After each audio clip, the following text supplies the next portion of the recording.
इस वक्त की बड़ी खबर आपको बता दें, पंचकमल में बीजेपी कोर ग्रुप की बैठक समाप्त होने के बाद मुख्यमंत्री ने की मीडिया से बात। मुख्यमंत्री ने कहा, विधानसभा चुनाव में कार्यकर्ताओं ने मजबूती से काम किया। सभी कार्यकर्ताओं के साथ बैठक चर्चा की गई। विधानसभा चुनाव में कहां पर कार्यकर्ताओं ने अच्छा काम किया, उसे पर चर्चा की गई। डबल इंजन सरकार की नीतियों के कारण हरियाणा में तीसरी बार भाजपा सरकार बनी है। आज कोर कमेटी के सदस्यों के साथ बातचीत की गई और सदस्यता अभियान को लेकर बातचीत की गई। सभी को जिला स्तर पर टारगेट दिया गया है ताकि 50 लाख का टारगेट जल्द पूरा किया जा सके। सरकार ने तीव्र गति से काम करना है, उन विषयों पर भी चर्चा की गई। नगर निगम चुनाव को लेकर कहा, हम पूरी तरह से तैयार है। सर, आज बैठक हुई है कोर ग्रुप की, क्या कुछ निर्णय जो है इस बैठक के अंदर लिया गया है?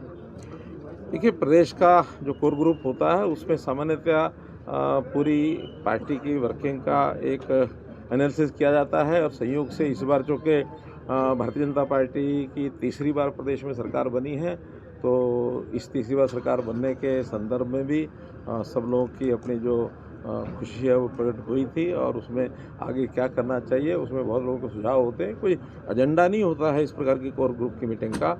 कोर ग्रुप की मीटिंग एक सीनियर लोगों का आपसी जो विचार विमर्श का प्लेटफॉर्म होता है, तो सब लोगों के अपने अपने सुझाव होते हैं।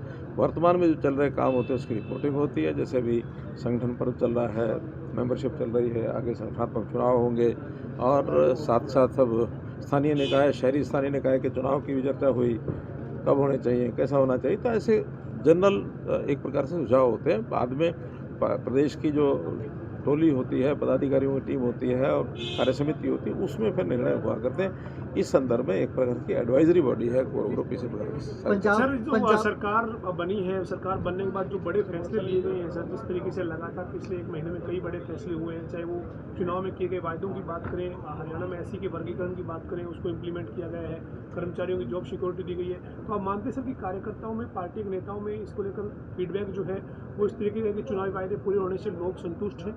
एकदम संतुष्ट हैं, पार्टी में उत्साह है और चूँकि ये सरकार का काम होता है तो सरकार अपने निर्णय अपने मंत्रिमंडल बैठ करके मुख्यमंत्री के द्वारा निर्णय लिए जाते हैं, उसकी घोषणा होती है। हाँ, उसका जो नीचे प्रभाव जाता है उसको महसूस सब करते हैं। तो पार्टी के लोगों ने उसको महसूस किया कि जो वायदे पार्टी ने सरकार बनाते समय अपने मैनिफेस्टो में अर्थात संकल्प पत्र में लिए थे, उसमें बहुत से काम हुए हैं और आगे भी ये काम समय के हिसाब से, क्योंकि 5 साल के लिए ये वादे होते हैं, 5 साल पूरे करने होते हैं, तो एक एक करके इसको पूरा कर रहे हैं और इससे पार्टी में एक अच्छा माहौल है। ऐसा विधानसभा बनाने को लेकर काफी जुबानी टकराव है, आपने एक प्रयास शुरू किया था, उसमें कोई टकराव नहीं आएगा क्योंकि चंडीगढ़ यूटी है और यूटी में यूटी का अपना एक एडमिनिस्ट्रेशन होता है, उसके अपने स्वतंत्र निर्णय होते हैं, मिनिस्ट्री ऑफ होम अफेयर्स के अंतर्गत होता है। तो वहाँ से एक सैद्धांतिक सहमति ये बन चुकी है कि हरियाणा को अलग से अपनी विधानसभा बनानी चाहिए क्योंकि आवश्यकता है। आज जिस भवन में दोनों प्रदेशों की विधानसभाएं चलती हैं वो छोटी है, कम से कम हरियाणा की छोटी है। पंजाब की जो विधानसभा है उसमें तो पर्याप्त संख्या में बैठने की स्थिति आज भी है, क्योंकि ज्वाइंट पंजाब जब होता था तो उस समय सीटें ज़्यादा होती थी, उसको ज्वाइंट पंजाब के लिए बनाया गया था। हरियाणा का जो विधानसभा भवन है वो पहले विधान परिषद के लिए होता था, विधान परिषद की संख्या बहुत कम होती थी, उसी में ही 90 सीटें लगा करके एक काम अभी चलाया जा रहा है। इससे आगे अगर विस्तार होता है डिलिमिटेशन के कारण से तो हरियाणा विधानसभा नई बननी है, तो नई विधानसभा के लिए ज़मीन की आवश्यकता है और ये पहले से बातचीत करके ही इस विषय को मुँह को आगे बढ़ाया गया है।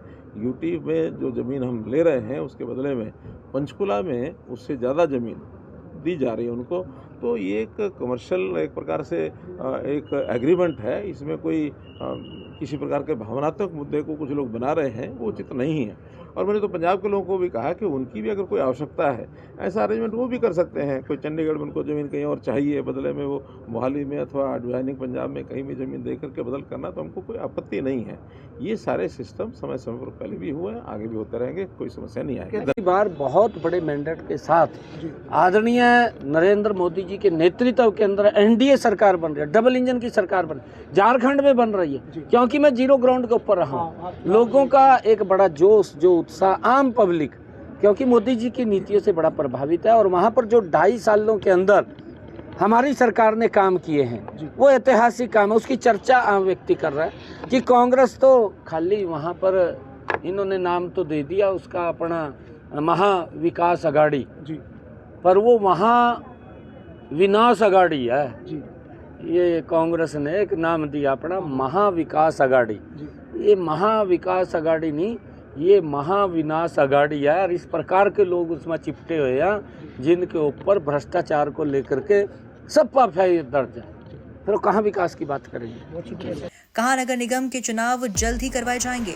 राहुल गांधी की भारत जागरण यात्रा को लेकर मुख्यमंत्री ने कहा कांग्रेस 50-55 साल तक सत्ता में रही है और देश को कांग्रेस से जो अपेक्षाएं थी उनसे देश वंचित रहा। कहा कांग्रेस ने समय में सड़कों का, गैस का, विकास का, सड़कों का, मेडिकल कॉलेज का और एजुकेशन का भी अभाव था।